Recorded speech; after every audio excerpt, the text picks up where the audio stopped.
कितने लोग इंस्टाग्राम चलाते हैं? ऑलमोस्ट सभी। मैंने भी इंस्टाग्राम का एक अकाउंट बनाया था, बट एक डिफरेंट पर्पस से।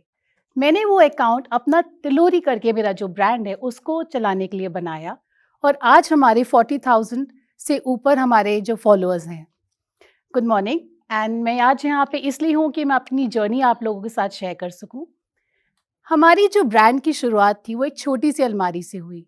वो अलमारी हमने खरीदी नहीं थी, वो अलमारी हमने खाली करी थी। एक्स्ट्रा अलमारी घर में होती है, उसको खाली किया जाता है, हमने वो खाली किया और वहाँ पे अपना सामान रख दिया। और आज की बात करूँ मैं 5 साल के बाद, हमारे साथ 200 से ज़्यादा आर्टिस्ट्स जुड़े हैं। अब मैं आपको अपनी जर्नी में थोड़ा-सा पीछे लेके चलती हूँ। मेरा जन्म एक छोटे शहर मथुरा में हुआ। जब मैं 1 साल की थी तो हम आगरा शिफ्ट हो गए एंड आगरा शिफ्ट हो गए, थोड़ा-सा बड़ी हो गई। मेरे पेरेंट्स, मेरी बड़ी सिस्टर और मैं थे। कुछ सालों बाद हमने रियलाइज़ किया, ऐसा मैंने सुना, जो पड़ोसी वाली आंटीज़ होती हैं, उन्होंने आके बोला, "अरे! तुम्हारा एक लड़का हो जाता", मेरी मदर को कहते थे, कि "तो तुम्हारी फैमिली कंप्लीट हो जाती। एक और ट्राई कर लो, फैमिली कंप्लीट कर लो।" तो उस बात पे हमेशा मेरे पेरेंट्स ने बोला कि नहीं, यही हमारी लड़कियाँ हैं और यही हमारे लड़के हैं। मेरे पेरेंट्स ने मुझे सब कुछ सिखाया, फ्रॉम खाना बनाना, घर सँभालना से लेकर टायर चेंज करना, मुझे सारे काम आते हैं। सिर्फ़ इसलिए क्योंकि उन्हें था कि हमें इन बच्चों को स्किल्स देनी है, बजाए कि ये करना कि लड़की है और शादी हो जाएगी। उससे काफ़ी अच्छा एक एक्सपीरियंस रहा। एज़ अ चाइल्डहुड मेरा अच्छा चाइल्डहुड था। स्कूल वाइज़ मैं सेंट एंथनीज़ जूनियर कॉलेज आगरा में एक कॉन्वेंट है, वहाँ की पढ़ी हूँ। अबव एवरेज बच्चा थी एंड साथ ही में मॉनिटर बनी रहती थी एंड बनना चाहती थी मैं एक पायलट एंड वो मेरी लाइफ का प्लान ए था। प्लान ए के अलावा लाइफ में कुछ और सोचा ही नहीं मैंने। प्लान ए मेरा जब तक टेक ऑफ करता उससे पहले क्रैश हो गया क्योंकि मुझे चश्मा लग गया एंड पायलट्स को चश्मा लगना अलाउड नहीं होता, एज़ इन देख वो कर नहीं, पायलट नहीं बन सकते फिर। उसके बाद प्लान बी था नहीं, मैंने डिसाइड किया कि कोई बात नहीं, अब हम नॉर्मल ज़िंदगी निकालेंगे और कुछ एडवेंचर नहीं करेंगे। एडवेंचर ना करते हुए नॉर्मल ग्रेजुएशन करी, ये पढ़ाई आगे बढ़ती रही, था कि लाइफ नॉर्मल सेटल हो जाएगी एंड जॉब करेंगे। फाइनल ईयर ऑफ कॉलेज में मेरा सिलेक्शन एक न्यूज़पेपर में हुआ, जो एक इंग्लिश न्यूज़पेपर था।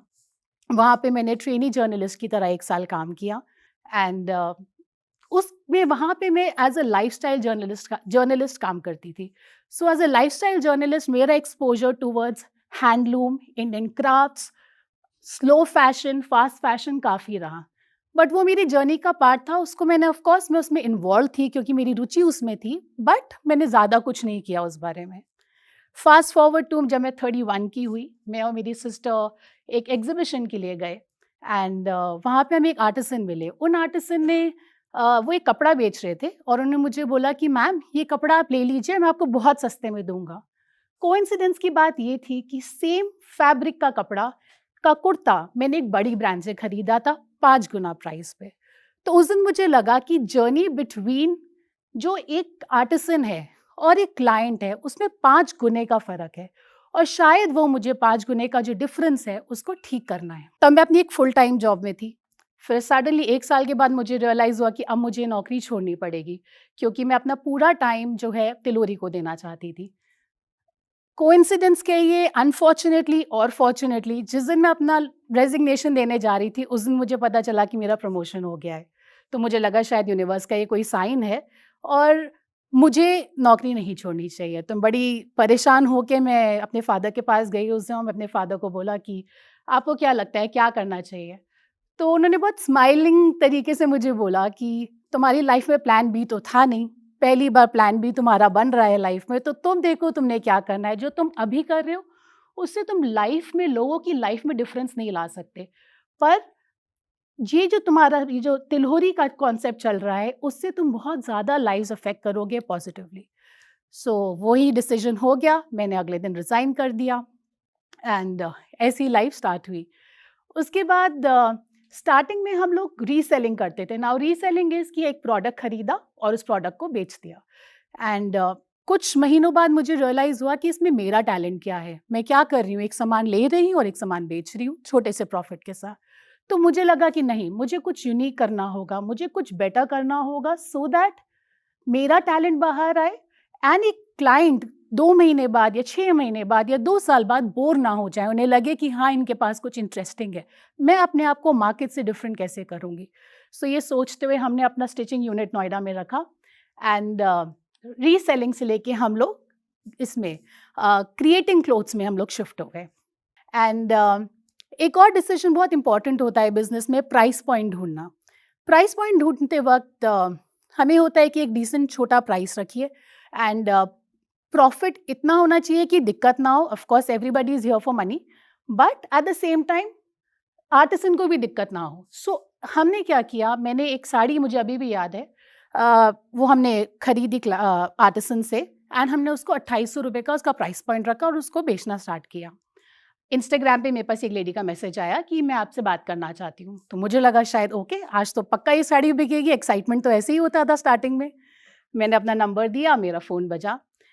फ़ोन आते ही उस लेडी ने मुझे काफ़ी कुछ सुनाया एंड इवेंचुअली मुझे रियलाइज़ हुआ कि वो एक कॉम्पिटिटर ब्रांड की ओनर थी। So she was not happy कि मेरा प्राइस पॉइंट 2800 क्यों है, क्योंकि सेम आर्टिसन हम दोनों के थे, सेम क्वालिटी, सेम काम, एंड वो उसको 7200 में बेच रही थी।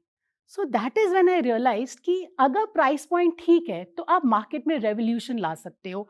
आप भी सेटिस्फाइड हो as a person, as a brand, आपका क्लाइंट आपसे खुश है, एट द सेम टाइम आपके आर्टिसंस को भी आप ठीक प्राइस दे रहे हो। सो यहाँ से हमने प्राइस पॉइंट का अपना डिसीजन लिया कि हम ऐसे ही प्राइस पॉइंट रखेंगे।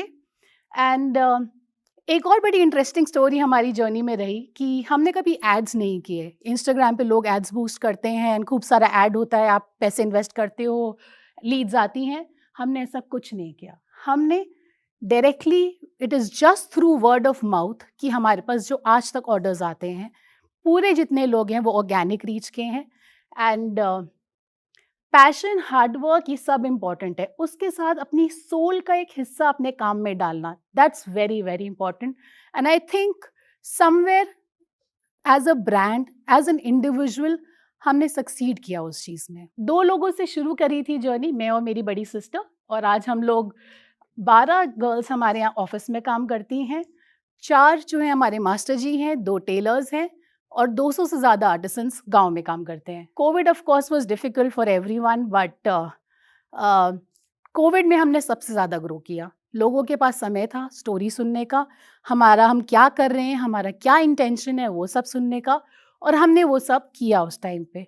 हमारे क्लाइंट से काफ़ी हम लोगों से रिलेट किया and that was the main time जब हमने सबसे ज़्यादा एज अ ब्रांड ग्रो किया और वहाँ पे अपने ह्यूमन कनेक्शंस हमने उन लोगों के साथ बनाए। एक और चीज़ रही है आजकल जो आपने नोटिस भी किया होगा, साइज़ इंक्लूसिव नहीं होती ब्रांड्स। साइज़ इंक्लूसिव मतलब कि बड़े साइजेस नहीं होते।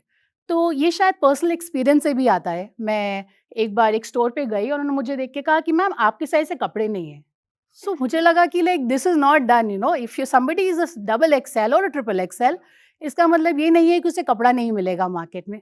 तो जब हमने शुरू किया, हमने डिसाइड किया कि हम साइज़ इंक्लूसिव ब्रांड बनाएंगे। बड़े साइजेस के लिए दूसरी ब्रांड्स एक्स्ट्रा चार्ज करती हैं और उनके रीजंस भी हैं, क्योंकि कपड़ा लगता है एक्स्ट्रा। बट हम लोग 6XL, 10XL, आप कोई भी साइज़ हमसे लेंगे, हम उसके अंदर एक्स्ट्रा चार्ज नहीं करते। इसलिए नहीं क्योंकि इसका सिर्फ एक ही रीज़न है, क्योंकि अगर एक पीस में हमने प्रॉफिट कम कमाया, बट एटलीस्ट हम 2 कस्टमर्स तो कमाएंगे उनके थ्रू। लोग रिलेट ज़्यादा करेंगे कि ये ब्रांड ऐसी है जो साइज़ इंक्लूसिव है। वो हमें एक नॉर्मल रेगुलर ब्रांड से अलग करता है। मैंने पहले भी बीच में लाइन बोली थी कि hard work, patience, Perseverance, all of it, ये सब इम्पॉर्टेंट है। बट जब तक आप अपनी एक सोल का हिस्सा अपने ब्रांड में, अपने काम में नहीं डालेंगे, तब तक आप एक लेवल के बाद आगे ग्रो नहीं होंगे। सो ये बहुत इंपॉर्टेंट है कि आप उसको अपनाएं इस तरीके से कि वो आपकी एक ज़िंदगी का ऐसा पार्ट बन जाए कि आप उसको अच्छे से जी सकें। एंड स्किल्स पे अपने काम कीजिए। एंड कोई भी सपना छोटा या बड़ा नहीं होता। अगर आप छोटे सपने से भी चलते हैं और उसको डेडिकेटेडली हैंडल करते हैं, तो आप हमेशा 100% कहीं ना कहीं अच्छी जगह पहुंचेंगे। इतना विश्वास कायनात ने भी रखी और खुद में भी। Thank you. वीडियो के एंड तक आ गए हैं तो मेरी तरह आप भी इंस्पायर जरूर हुए होंगे। दोस्तों, आपको पता है हम सब बड़े सपने देखते हैं, लेकिन हम में से कुछ ही लोग हैं जो अपने सपने को पूरा कर पाते हैं। इस वीडियो के बारे में अपनी राय नीचे कमेंट सेक्शन में हमें बताएं और अपने दोस्तों के साथ ये वीडियो शेयर करना ना भूलें।